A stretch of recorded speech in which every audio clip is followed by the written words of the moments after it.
Agora queremos abençoar, Senhor, o teu servo, que estará trazendo a palavra do Senhor. Senhor, que ele possa com ousadia, graça, simplicidade e mais unção, Senhor, trazer aquilo que o Senhor tem ministrado ao coração dele, já ter falado a ele, Senhor, ele possa compartilhar com a tua igreja aqui, Senhor, e assim o teu Espírito Santo possa alcançar corações rendidos e abertos. Nós queremos, Senhor, ser sensíveis à voz do Senhor, Pai, e o abençoamos, Senhor, no nome de Jesus. Amém. Pode sentar, igreja. Saudade, família CCI, que 2 domingos sem vir, eu tenho uma saudade. E aí, como é que foi o feriadão de carnaval? Pularam muito? Espero que não, né? Esse feriado foi bem especial para mim. Eu participei de um retiro de jovens lá em Lages. Fui lá para o interior e eu achei bem bacana. É legal esses retiros de carnaval, essa ideia de tirar o jovem um pouco da folia, né? E foi interessante porque quando a gente vai no retiro de jovens, tal, né?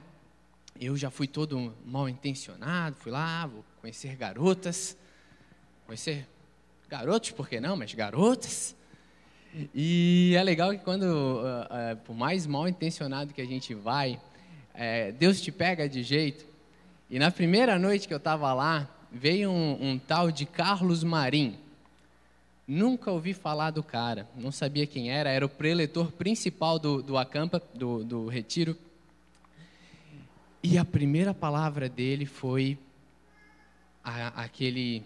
aquele chacoalhão de Deus, falando aí, olha, não sei qual é a tua intenção aqui, mas o negócio vai ser diferente. E foi muito bacana.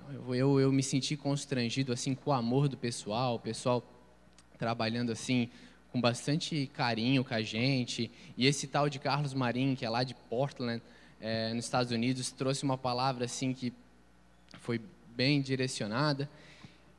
E isso, eu estava pensando uma semana atrás, que a gente vai perdendo a fé na humanidade. Sei que eu sou um garoto muito novo para perder a fé na humanidade, mas às vezes a gente vai vendo situações, a internet tem um monte de vídeo horrível e um monte de situações horríveis, e aí tu vai, meu Deus. E a gente estava com uma turma social lá na escola, 2 turmas social, e mais ou menos umas 15 crianças, e foi 2. E aí eles falaram assim, a gente só foi 2, a gente só veio eu e meu amiguinho porque lá onde a gente mora, o padrasto do fulano pegou uma pá e atacou no cunhado do ciclano. E aí eu, meu Deus, a gente tentando fazer uma coisa aqui tão simples, trazer criança num curso, e aí elas vêm com umas histórias de casa, que às vezes eu penso, Deus, vem e vão embora mesmo, porque tá difícil, não vai dar certo. E essa semana, nesse acampa, e conhecendo um trabalho de um homem chamado Fábio, deixa eu anotar aqui, Fábio Silva. Ele é um nordestino e ele trabalha ele criou uma ONG chamada Novo Jeito. E eu lembrei, mais ou menos isso restaurou a minha fé na humanidade, né? Eu lembrei daquele versículo do traga à memória aquilo que te dá esperança. E às vezes a gente fica olhando coisa na internet, vídeo no Facebook, e às vezes situações perto de você que te dá uma tristeza, que te dá um desânimo. E aí eu lembro de trazer na memória o que dá esperança. E nesse acampo eu vi muita gente que me deu esperança. Eu vi muita pessoa fazendo o trabalho para o reino mesmo, com tanta boa vontade, que me deu esperança. Eu vi esse trabalho desse Fábio Silva na ONG Novo Jeito, lá no Nordeste, que é um negócio tão maravilhoso e constrangedor que isso foi me dando esperança. Então eu não sei como é que você está, não sei se você estava que nem eu, desanimado, angustiado e às vezes se perguntando tantas coisas, mas traga à memória o que te dá esperança. Cerque você mesmo de gente boa que te dá esperança. Então, antes de começar a palavra, uma situação que eu estava passando, queria compartilhar com vocês isso. que em uma semana, né, eu estava tão triste, tão desanimado, tanta coisa ruim eu vendo e muitas coisas assim. Deus só deu um chacoalhão, né, minha má intenção de ir num retiro ver garotas, e Ele deu uma chacoalhada e me trouxe esperança com tanta gente boa, sabe? Às vezes a gente olha, né, a gente olha para o mundo e não tem mais jeito, sabe? Tem porque tem muita gente boa. É a história da igreja. Ela está lá forte, trabalhando com graça, e as portas do inferno não prevalecerão contra ela. Então, em cima disso, hoje eu quero dar uma palavra. Eu fui muito cheio nesse retiro, fui muito abençoado, e através desse Fábio Silva também, que eu conheci através de uma palestra, eu não conhecia ele pessoalmente, fui muito abençoado, e eu queria pegar isso que eu fui abençoado, fazer um mix e te abençoar. Porque nada pior do que pessoas que recebem e não dão. Então, eu fui muito cheio, eu quero fazer um mix do Espírito aqui e te abençoar nessa noite. Amém? A primeira noite que me impactou lá no Acampa foi desse tal de Carlos Marim, e ele falou essa mensagem: saia da caverna, escale seus penhascos e Deus lutará as suas batalhas. Baseado em 1 Samuel 14. Esse é o tipo de título de palavra que eu não gosto. É uma palavra que... Pode passar, Sérgio. É a palavra que eu, como filho de pastor, né, sempre vem um cara e fala uma palavra assim que você vê o título e, mais uma daquelas palavras. Mas, mais uma vez, Deus deu uma chacoalhada e, fica quietinho na tua, que deixa ele dar o título que ele quiser, porque a palavra foi uma bênção. Abra comigo em 1 Samuel, capítulo 14. 14.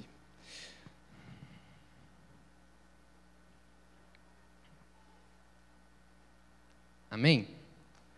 Então vamos lá, a gente vai ler do versículo 1 até o versículo 7. Amém?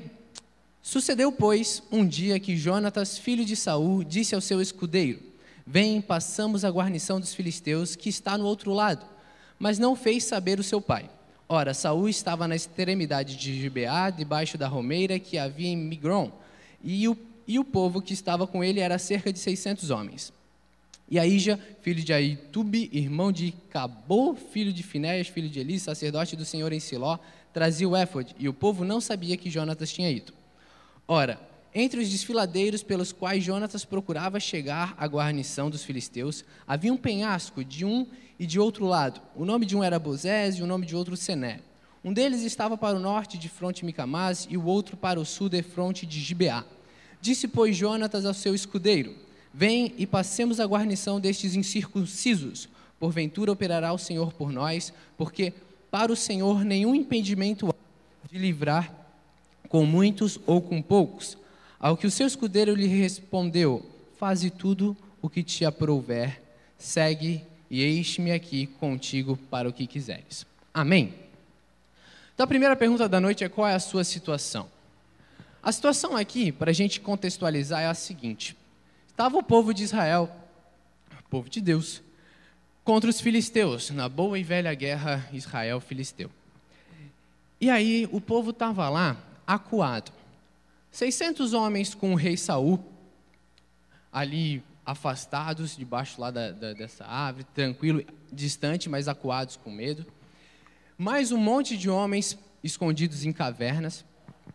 E aí, Jonatas pega o seu escudeiro e chama, Jonatas, filho de Saul, chama, vamos dar um rolê, porque aqui não dá para ficar.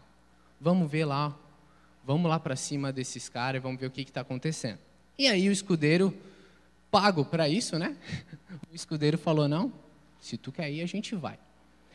E essa primeira pergunta, a gente pode trazer para cada realidade aqui. Primeira coisa que você tem que ver: qual é a sua situação? A situação deles era uma situação de medo. Era uma situação onde estava todo mundo acuadinho. O povo de Israel lá dentro das cavernas, na sua. O povo do Filisteu lá fora, botando pressão. E aí, eu trago a primeira palavra aqui do Fábio Silva, que é essa outra pessoa que eu acabei vendo essa semana. E ele conta a história desse cara, que ele tinha um grande grupo na casa dele.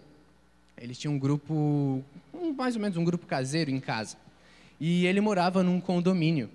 E aí eles faziam reuniões, e nessas reuniões eles louvavam a Deus, oravam, e oravam por todo mundo, pelos vizinhos e tudo mais. Certa vez, uma reunião deles coincidiu com a reunião de condomínio do Fábio. E o Fábio foi na reunião do condomínio, e aí o vizinho da frente dele disse: ô Fábio, você veio na reunião? Hoje não tem lá a sua reunião do grande grupo?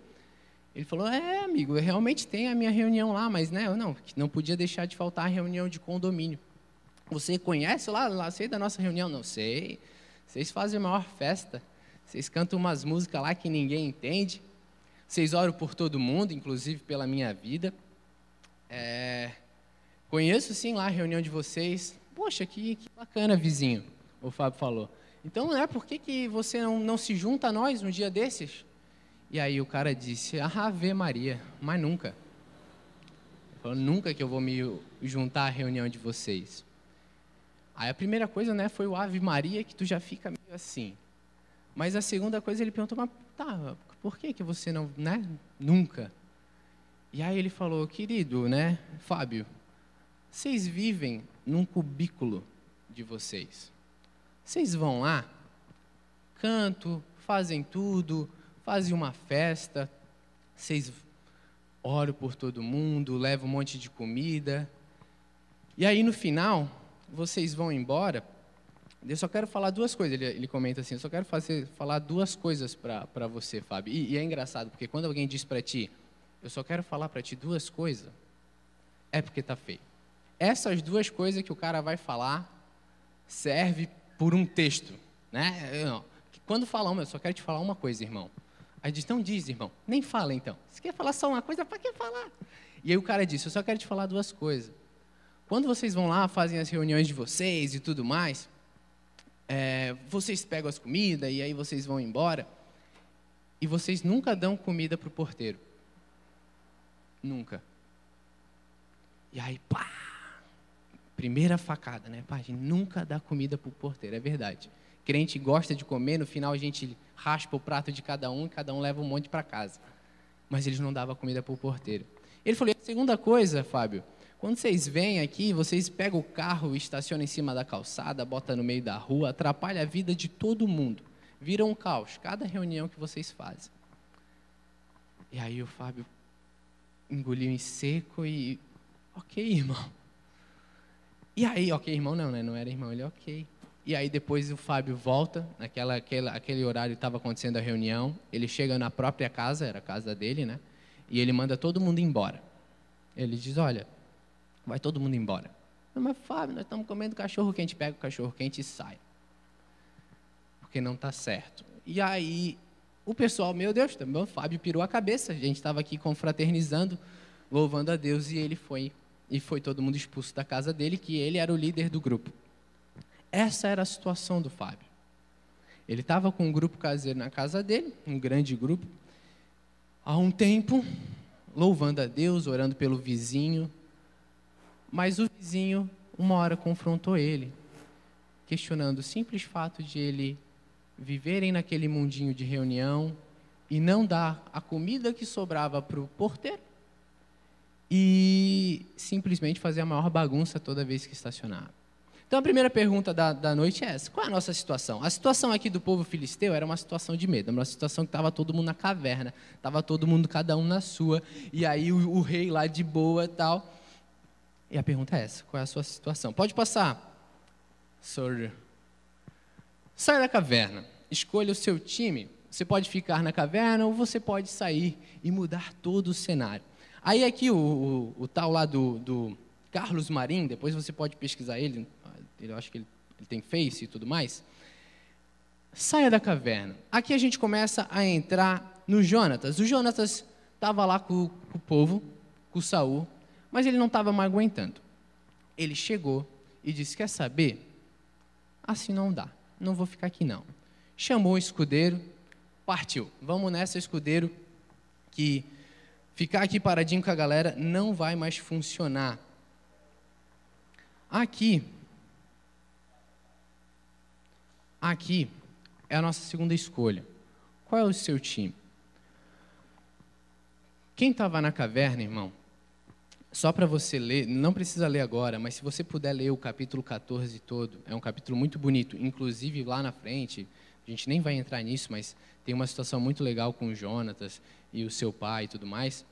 Mas se você ler um pouquinho mais para frente, você vai ver que o povo que estava com Saul, os 600 homens, estavam com a Arca da Aliança. A Arca da Aliança, você tem um mínimo de conhecimento bíblico, você sabe que a Arca da Aliança, ela era lá a arca que simbolizava a presença de Deus. Se a arca sempre ia à frente do seu povo, se a arca estava lá, significa que lá tinha levitas para levar essa arca, o sacerdote estava lá com a arca, e aí é o time 1. Quem estava na caverna com a arca, que simbolizava a presença de Deus, irmão, estava bem, estava seguro, estamos aqui na caverna, estamos com a arca, estamos com os levitas, estamos com os sacerdotes, deviam estar lá louvando, deviam estar lá adorando, deviam estar lá fazendo uma festa, tranquilo na deles. E aí tem o outro time. O outro time, nessa situação dos filisteus, nada mais é do que Jonatas e o escudeiro, que não aguentavam mais ficar lá, só com a arca, louvando e tudo mais. Se você parar para pensar, às vezes, irmão, a gente está lá, com os 600 homens do Saul, com os 600 homens do Saul, só com a arca, louvando, e tá bom, estamos seguros, estamos distante dos filisteus, a gente faz aqui a nossa reza, a gente faz aqui o nosso momento devocional, dentro da nossa caverninha, dentro do nosso mundo, que foi mais ou menos o que o Fábio fazia. Ele estava lá, ele disse que ele estava 8 anos com o grupo dele, orando pelo vizinho, louvando a Deus. E aí vem um vizinho que fala Ave Maria e diz, olha, tu não dá nem comida pro nosso porteiro. E aí é o ponto onde você está. Qual é o seu time? Será que a gente não está lá com Saul, com a arca, com o sacerdote, com os levitas? Mas estamos lá com medo, e o mundo em si lá fora. Aqui, o Fábio, ele fala de um momento muito engraçado que aconteceu com ele, que foi o Boston Medical Group. Vocês sabem o que é o Boston Medical Group? Se você sabe, o Boston Medical Group é o médico que trabalha com homens e em impotência e tudo mais. E ele conta que ele estava na igreja dele, e aí ele estava falando com o João, o seu João. O seu João estava feliz. Pensa no homem feliz, o seu João. E o seu João estava super empolgado lá. E aí, seu João, né? Porque você está feliz. E o seu João era casado com a esposa dele há 35 anos. E ele estava super empolgado porque naquela noite ele e a esposa dele iam brincar. Porque ele tinha feito um tratamento no Boston Medical Group. E ele se empolgou assim, pá, Boston Medical Group. E o seu João super feliz, o seu João já estava com algum tempo um problema no casamento dele, e naquela noite tudo estava certo, porque ele tinha feito o tratamento no Boston Medical Group. E isso é algo tão... Sabe por que isso é tão legal? Porque se o seu João aparece aqui, com 35 anos de casado, tem gente que faz o seguinte, seu João, vamos fazer uma oração. Tem gente que vai pegar o seu João e vai falar, seu João, como é que está o seu casamento? Seu João, você tem amado sua esposa? Gente, o cara tem 35 anos de casado. Ele ama a esposa dele há 35 anos. Ele já renunciou muita coisa pela esposa dele para ficar 35 anos com ela. Sabe o que o seu João precisava? O seu João precisava do Boston Medical Group. Era só disso que o seu João precisava. E sabe qual é o problema? Às vezes a gente é religioso. E aí a gente quer fazer uma reza. A gente quer dar uma lição. A gente fala que, olha, você tem que ser assim, você precisa renunciar. E às vezes um homem que está há 35 anos amando uma mulher, naquele momento ele só precisava do Boston Medical Group. E aí, você está na equipe que está lá na religiosidade, lá com a arca, rezando. Estamos aqui com o sacerdote, o levita. Ou você está com a equipe, você está com o time lá, do Jonatas, que disse, quer saber, eu não vou ficar mais aqui não. Quer saber? Vamos parar de comer e vamos dar comida para o porteiro lá, que às vezes está passando fome há um tempinho todinho, vai passar a noite toda acordado. Quer saber? Vamos parar de estacionar o carro aí, de estragar com o condomínio, e vamos fazer uma festa lá para a vizinhança. Quer saber? Vamos parar de ser religioso, vamos ajudar o seu João lá e comemorar que ele fez o Boston Medical Group. A segunda historinha do Fábio é os 2 sonhos da Dona Carmen. 2 sonhos da Dona Carmen. A Dona Carmen, eu falei para vocês, né? O Fábio, ele tem uma ONG que se chama Novo Jeito. E aí essa ONG, ela começou a dar cadeira de rodas para pessoas que precisavam, obviamente, né? E aí, a cada 100 curtidas, 100 seguidores no Twitter, eles davam uma cadeira de roda. E aí, deu lá mais 100 curtidas e eles foram dar uma cadeira de roda e descobriram que a Dona Carmen, a tal da Dona Carmen, estava precisando. E aí, eles foram lá, a Dona Carmen era lá numa favela, lá se eu não estou enganado, é no Recife, e eles foram levar a cadeira de roda para a Dona Carmen. Chegaram lá para a Dona Carmen, com a cadeira de roda, num cubículozinho que mora um monte de gente e não cabe ninguém, né? Quem foi lá na vila já sabe mais ou menos como é que é. E ele chega para a Dona Carmen está na cama, ela já está com a visão praticamente cega, porque ela tinha diabetes. E ela diz assim, Dona Carmen, tudo bem? Dona Carmen, me diz uma coisa, qual é o seu sonho, Dona Carmen? E aí a Dona Carmen diz, eu tenho 2 sonhos. O primeiro é ganhar uma cadeira de roda, porque eu estou há 10 anos nessa cama. Dona Carmen, há 10 anos na cama, ela queria uma cadeira de roda. Então, Dona Carmen, a gente está aqui para trazer o teu primeiro sonho. Aí eles pegaram a Dona Carmen, botaram ela na cadeira de roda. Como ela tinha diabetes, ela já tinha as pernas amputadas. E aí ela já estava super contente, porque ela estava numa cadeira de roda, pela primeira vez em 10 anos. E aí eles perguntaram, mas Dona Carmen, você falou que tinha 2 sonhos. Qual é o seu segundo sonho? E ela falou, o meu segundo sonho é comer sorvete diet. Eu nunca comi sorvete diet. E aí o Fábio, ela há 10 anos numa cama, pela primeira vez numa cadeira de roda, e o segundo sonho dela é comer sorvete diet. E aí eles botam lá no Twitter, sonho da Dona Carmen, uma cadeira de roda realizado. Segundo sonho da Dona Carmen, um sorvete diet. Quem realiza? E aí ele sentou como, não vai acontecer nada. Você botou no Twitter, internet, a gente vê tanta coisa, desde a época dos e-mails, do compartilhe para ajudar. O pessoal já está anestesiado. Deu 18 minutos. 18 minutos e uma menina invade a casa da Dona Carmen com um pote de sorvete diet. Ela pega uma colher e dá para a Dona Carmen.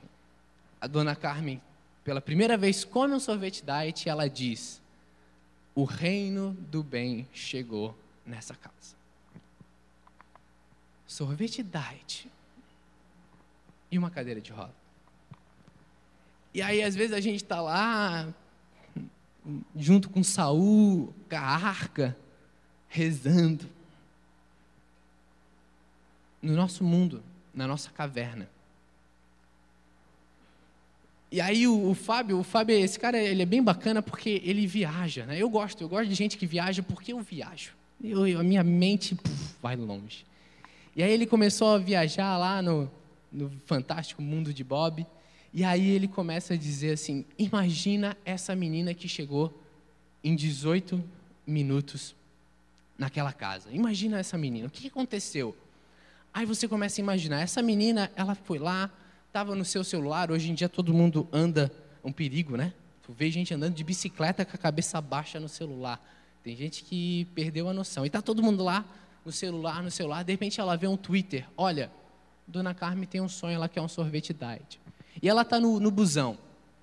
E aí ela chega, meu Deus, gente, a dona Carmen aqui tem uma senhora que há 10 anos está numa cama e ela tem um sonho de um sorvete diet, eu preciso levar um sorvete diet para a dona Carmen. Quem pode me ajudar aqui? E aí, como é que é a dona Carmen? E aí eu imagino o ônibus, assim, as pessoas, não, ó, pega aqui R$1, compra o sorvete diet. Aí ó, a gente tem que parar aqui na favela, porque a dona Carmen mora ali. Aí o motorista, não, a gente não para, a gente só para no ponto. Cala a boca, motorista. A gente tem que levar o sorvete diet para a dona Carmen. E aí eles ajudam, e aí eles fazem o motorista parar, ela sai do ônibus com o dinheirinho, e aí você pensa, não, acabou, o povo ajudou, mas não, porque hoje com a internet, o povo do ônibus já diz, olha, pega o meu WhatsApp, me manda a foto da dona Carmen, recebendo o sorvete diet dela. E aí ela vai, entra, compra o sorvete diet, e em 18 minutos, ela realiza o sonho daquela mulher. Isso é maravilhoso. Isso é maravilhoso, porque isso é alguém saindo da caverna.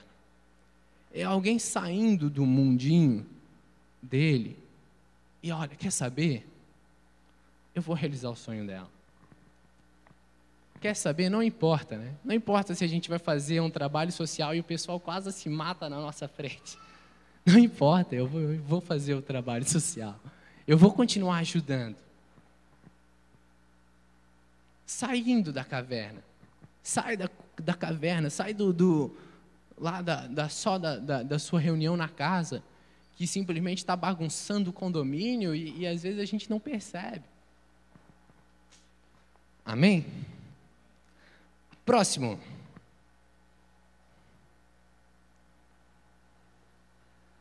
Um plano louco. Muitos são os planos dos homens, mas quem decide é Deus. Deus confunde os sábios. Um mix aí de versículos que eu gosto. Vamos continuar lendo aqui 1 Samuel 14, versículo 7.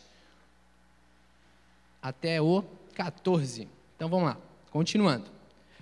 Repetindo o 7. E ao que o seu escudeiro lhe respondeu: faze tudo o que te aprouver, segue. Eis-me aqui contigo para o que quiseres. Disse Jonatas: eis que passaremos aqueles homens e nos descobriremos a eles. Se nos disserem, parai até que cheguemos a vós, então ficaremos no nosso lugar e não subiremos a eles. Se porém disserem, subi a nós, então subiremos, pois o Senhor os entregou em nossas mãos. Isso nos será por sinal. Então ambos se descobriram a guarnição dos filisteus, e os filisteus disseram: eis que já os hebreus estão saindo das cavernas, eis em que se tinham escondido. E os homens da guarnição disseram a Jonatas e ao seu escudeiro: subi a nós e nos ensinaremos uma coisa, e vos ensinaremos uma coisa. Disse, pois, Jonatas ao seu escudeiro: sobe atrás de mim, porque o Senhor os entregou-os na mão de Israel. Então trepou Jonatas de gatinhas e seu escudeiro atrás dele, e os filisteus caíam diante de Jonatas, e o seu escudeiro o matava atrás deles. Esta é a primeira derrota em que Jonatas e o seu escudeiro mataram os 20 homens. Deu-se dentro de meia geira de terra. Amém? Então vamos lá. Tá os filisteus morrendo de medo na caverna. E aí Jonatas não aguenta mais ficar na caverna. Ele chama o escudeiro dele e diz: olha, a gente vai para cima dos filisteus. Ok, o escudeiro diz: eu sou teu escudeiro, estamos aí para o que der e vier. E aí Jonatas sai. A nossa estratégia é a seguinte. Gente, eu sou um garoto bem racional. Eu sou bastante racional. Tenho um pequeno coração de pedra. Porque eu sempre fico muito racionalizando. A gente lê a Bíblia e racionaliza, tal. E que é muitas vezes ruim, porque Deus trabalha, o Espírito trabalha com nossas emoções também.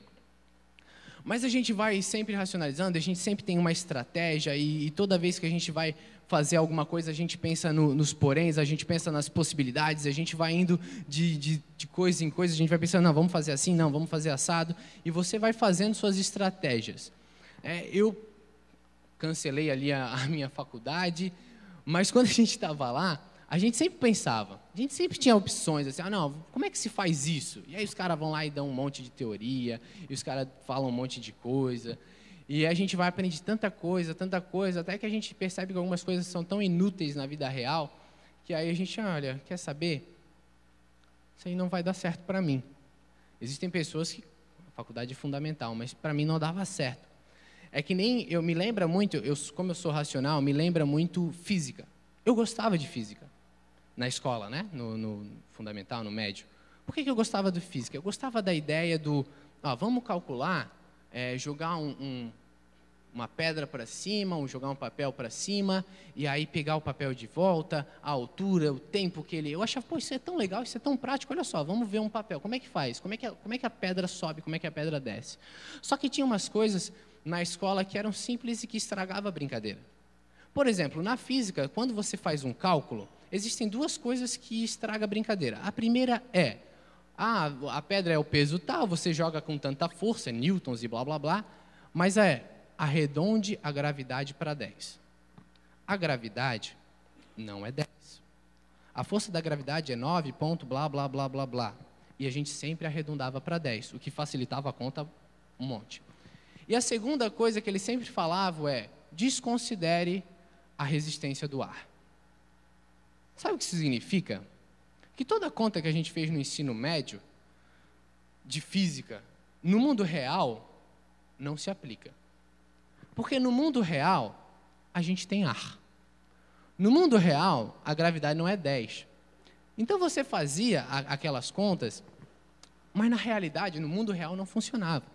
Então a gente às vezes pensa tantas estratégias e faz tantos planos e faz tantos cálculos que no mundo real não funciona. A gente, trazendo para o cristão, eu já ouvi tantos homens de Deus lá falando assim, nossa, irmão, né, porque a gente tem que fazer o nosso devocional diário. Eu, por exemplo, quando acordo de manhã, eu oro por 4 horas. E eu ficava pensando assim, mas como é que ele consegue orar por 4 horas? O que esse cara faz da vida para orar por 4 horas? São pessoas assim que estão no nível que eu não estou. E que, graças a Deus, elas conseguem orar por 4 horas. Mas é uma realidade tão distante da minha que, para mim, não se aplica. Porque já trabalha de manhã. Então, orar 4 horas ali já não vai dar certo. E outra, porque orar 4 horas, para mim, é difícil. Existem pessoas que oram mais que 4 horas. Mas é uma realidade tão distante da minha ainda, talvez um dia a gente chegue lá, que era algo que não se aplicava para mim. E aí a gente fica pensando e planejando e cheio das ideias e às vezes isso não se aplica. E aí chega Jonatas aqui e olha o plano maravilhoso dele. A gente está numa caverna, morrendo de medo. Os filisteus estão lá fora, prontos para pegar a gente. E aí eles chamam um cara, que era o escudeiro dele, e aí a gente fala assim, o plano é o seguinte, a gente vai sair da caverna, a gente vai lá para o meio, assim, para onde os filisteus vão ver nós. Quando ele olhar para nós, eles olharem para nós, se eles falarem assim, vocês estão aí, espera um pouquinho que nós já vamos descer e a gente vai pegar vocês. Se ele falar isso, corre negada. A gente morreu. Corre, vai para onde tu puder, foge que a gente morreu. Mas, se os filisteus falarem assim, vocês estão aí, então sobe que a gente vai pegar vocês. Se eles falarem para nós subir, aí a gente vai, porque Deus nos deu a vitória. Eu fico pensando no escudeiro de Jonatas. Talvez ele era bem louco, e é isso aí e tal. Talvez ele foi para lá só torcendo, pelo amor de Deus, filisteus, dizem que vocês vão descer. Porque se vocês falar para nós subir, só eu e o Jonatas contra a galera toda, não vai dar certo. E para o talvez azar do escudeiro, Jonatas e eles vão lá, e os filisteus dizem, ali os hebreus estão saindo da caverna, vem cá, sobe aqui que a gente vai dar uma lição em vocês. E aí Jonatas disse, ok, Deus nos deu a vitória. E subiu. E era um penhasco, era íngreme. E aí ele fala que aqui na versão Almeida João Ferreira de Almeida, ele subia engatinhando, então ele subia, era íngreme, ele tinha que botar a mão para subir. E ele foi subindo, e eles iam subindo, e eu imagino que se é um penhasco que tu precisa usar a mão, tu já chega cansadaço lá em cima. E quando eles chegam lá em cima, que estavam os filisteus esperando, Jonatas batia e o cara atrás, que era o escudeiro, matava. Puxa, Jonatas batia e o cara atrás matava. Pensa num Jonatas, gosto desse Jonatas. Estou começando a me identificar com o Jonatas. Pensa num Jonatas irado. Porque ele, se você ler o capítulo anterior, o 13, no final do 13, mostra que o povo estava sem arma. O povo não tinha armas espada. Eles tinham foice e eles estavam se arranjando com o que tinham, mas o povo de Israel estava sem armas. E aí eu imagino eles subindo, talvez com uma foice, com um sarrafo e dando na galera, e a galera caindo e o escudeiro vindo atrás e matando. Com esse plano louco, com esse plano que não faz sentido nenhum, eles foram e fizeram a primeira derrota, no versículo 14, em que Jonatas e o escudeiro mataram uns 20 homens, deu-se dentro de uma geira de terra, um espaço de terra, e eles matam 20 homens assim. Sabe o que acontece quando você vai e sai da caverna? Quem está na caverna começa a te olhar. Quem está na caverna começa a saber, pô, mas peraí, Jonatas e o escudeiro saíram do nada, mataram 20 homens ali, só os dois, e nós estamos na caverna. Pode passar, Sérgio. A vitória que Deus tem para você não é só para você. Eu sou um garoto sonhador. Eu sonho. Eu amo sonhar. É de graça. Então eu sonho. E eu vou longe. Só que a maioria dos meus sonhos, eu sou lá um rico bilionário. Você é um rico bilionário. Eu sonho. Sonhar, pode sonhar. Só que quando você tem um sonho, que Deus está nele, existe um fator muito importante. A vitória nunca é só para você. Tu é um rico bilionário? Mas por que tu é um rico bilionário? Porque tu está salvando um país inteiro? Você é um cara que está chegando lá porque muitos estão sendo abençoados por ti? Não, ou tu é o cara que simplesmente tem a sua lancha, o seu carro e blá blá blá. Qual é o seu sonho? O teu sonho é egoísta? É algo seu? Ou no teu sonho muitos estão sendo abençoados? A vitória que Deus tem para ti não é só para ti. Se você olhar, vamos olhar aqui, vamos continuar o versículo, a gente leu até o 14, vamos ler o versículo 15 ao 23. Pelo que houve, vamos lá, Samuel 14, 15, tá? Versículo 15. Pelo que houve tremor no arraial, no campo e em todo o povo, também a própria guarnição e os saqueadores tremeram, e até a terra estremeceu, de modo que houve grande pânico. Olharam, pois, as sentinelas de Saul, de Beá e de Benjamim, e eis que a multidão se derretia, fugindo para cá e para lá. Disse então Saul ao povo que estava com ele: Ora, contai e vede quem é que saiu entre nós. Contaram, eis que nem Jonatas nem seu escudeiro estavam ali. Então Saul disse a Ija: Traze aqui a arca de Deus, pois naquele dia estava a arca de Deus com os filhos de Israel. E sucedeu que, estando Saul ainda falando com o sacerdote, o alvoroço que havia no arraial dos filisteus ia crescendo muito, pelo que disse Saul ao sacerdote: Retira a tua mão. Então Saul e todo o povo que estava com ele se reuniram e foram à peleja. E eis que dentre os filisteus a espada de um era contra o outro, e houve muito grande derrota. Os hebreus que estavam dantes com os filisteus e tinham subido com eles ao arraial, também se ajuntaram aos israelitas e estavam com Saul e Jonatas. E todos os homens de Israel que se haviam escondido na região montanhosa de Efraim, ouvindo que os filisteus fugiam, também os perseguiam de perto na peleja. Assim, o Senhor livrou a Israel naquele dia, e a batalha passou além de Bet-Aven. Quando Jonatas e o seu escudeiro saem da caverna, quando eles escalam o penhasco, quando eles vão lá e começam sozinhos, só os dois, começam a matar 20 homens na primeiro metro quadrado, a primeira coisa que acontece é, peraí, começa uma berraceira e a galera que estava lá na caverna de mão dada ao redor da arca começa a pensar, tem alguma coisa acontecendo lá fora. Vamos dar uma espiadinha. E aí Hebreu que estava lá, escondidinho na caverna, bota lá, olha para fora, peraí, o que está acontecendo? Não, opa. Jonatas e o carinha lá estão matando uma raça sozinho, então vamos para lá também. E aí o povo começa a sair da caverna. E começa todo mundo a sair da caverna. E aí os filisteus começam a pirar.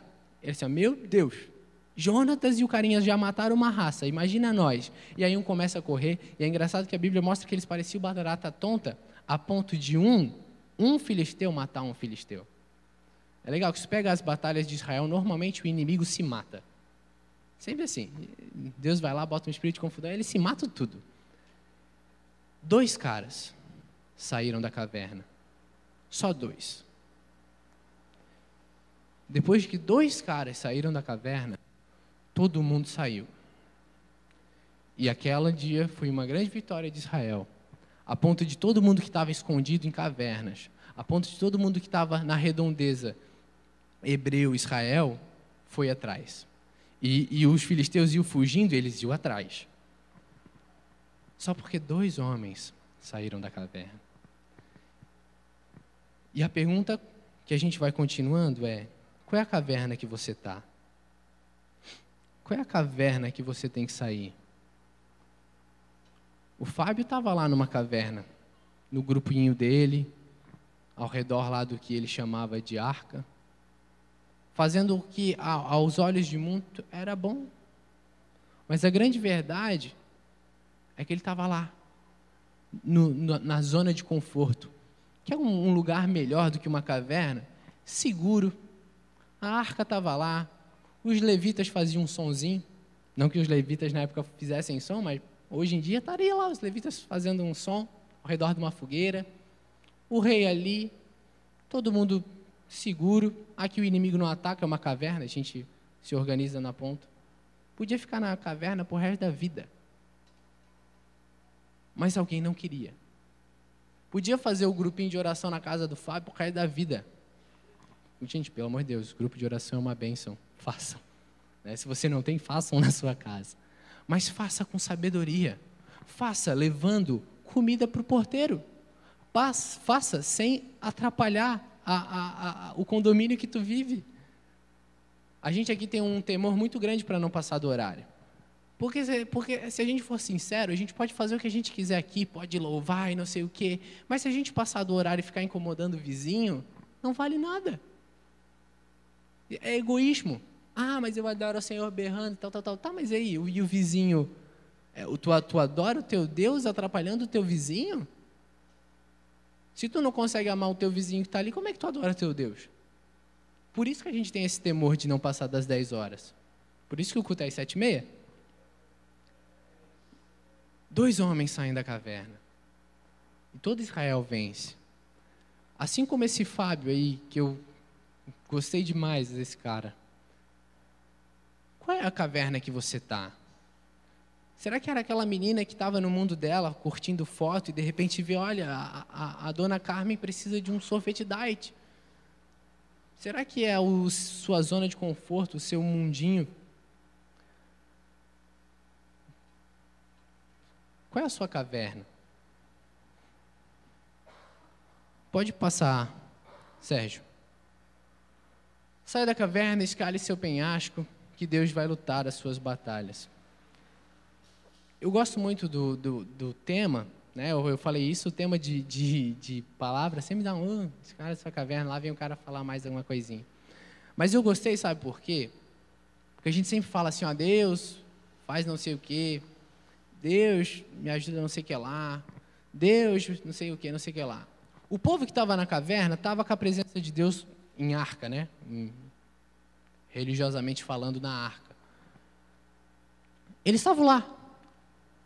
Só que Deus só luta a tua batalha se tu faz alguma coisa. Se tu pelo menos se predispõe a batalhar. Quando Jonatas e o escudeiro saem para frente dos filisteus, eles saíram.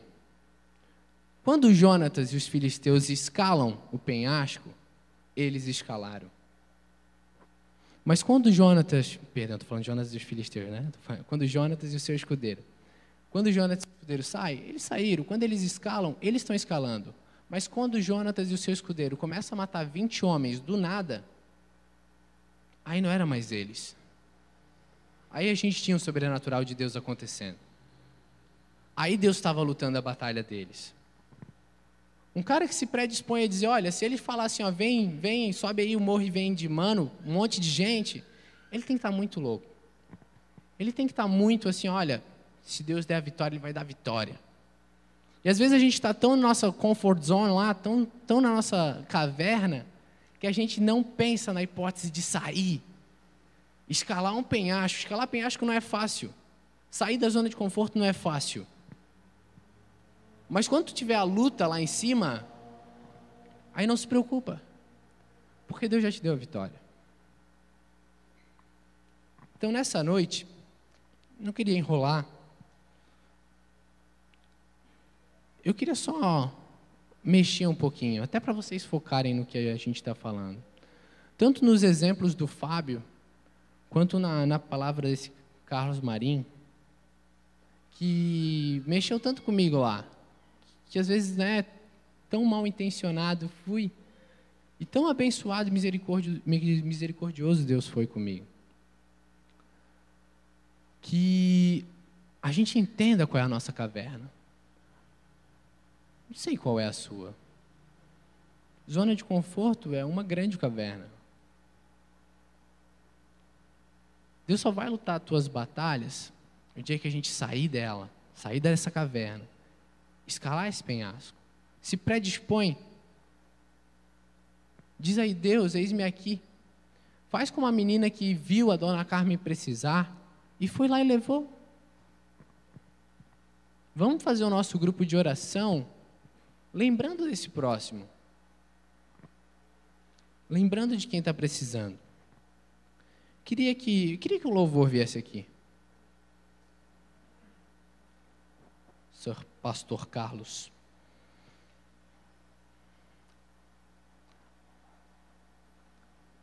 Às vezes a gente não entende a loucura de Deus. A gente fala loucura porque Ele nos confunde. Como eu falei, eu sou um guri muito racional. Ano passado, eu estava aqui em Itajaí, no carnaval do ano passado, eu estava aqui com um grupo de algumas igrejas e a gente foi evangelizar e tal. E aí eu, pelo amor de Deus, né, não vamos evangelizar num carnaval, não faz sentido para mim. É algo que, eu nascendo na igreja, uma coisa que eu nunca acreditei foi em papelzinho. Papelzinho, tu dá um papelzinho para um cara, parece o testemunho de Jeová e tal. Aí, sabe, eu estava na minha mente ali, ouvindo lá junto com os jovens. Cara, o que a gente está fazendo? E de repente o carinha que estava lá na frente, ele chegou e falou assim, gente, antes de a gente começar, eu queria dar um testemunho. E ele falou, eu fui ganho para Jesus indo para uma micareta. E aí eu pensei, pá. Ele falou, o cara me deu um papelzinho. Aí aquele papelzinho, eu, uhul, beleza. O cara bateu no meu ombro e falou assim, ó, Jesus te ama. E me deu o papelzinho. Aí ele, uhul, beleza, pegou o papelzinho e botou no bolso. Naquela mesma noite, teve um momento que ele botou a mão no bolso e viu o papelzinho. Aquele papelzinho ganhou aquele cara. Não foi aquele papelzinho. Sabe qual é o problema? A gente pensa que a gente converte as pessoas. A gente não converte ninguém. Porque quem converte é o Espírito Santo. A única coisa que talvez você faça é dar o papelzinho. Talvez você leve o sorvete diet. Mas quem faz a obra, irmão, é o Espírito Santo. E eu lá no meu mundo cético, fiquei bem quietinho e agradeci a Deus por não abrir minha boca. Como é bom, às vezes, ficar quietinho. Nessa noite, irmão, eu queria só... como eu falei, eu não sou o garoto do apelo. Mas eu queria que a igreja ficasse de pé. Eu queria que o louvor tocasse uma música. E durante essa música, você começasse a orar. Começa a orar e começa a ver onde é que você está. Qual é a caverna que você se encontra? Eu não sei, não faço ideia. Eu sei as minhas cavernas. Eu sei as cavernas que eu tenho que sair. Eu sei as mudanças que eu tenho que fazer. Você sabe a caverna que você se encontra. Que nesse momento, enquanto o louvor toca, o Espírito gere no seu coração, queime no seu coração como queimou no meu. Que você veja qual é a caverna que você está. Que você possa ter forças para sair dela.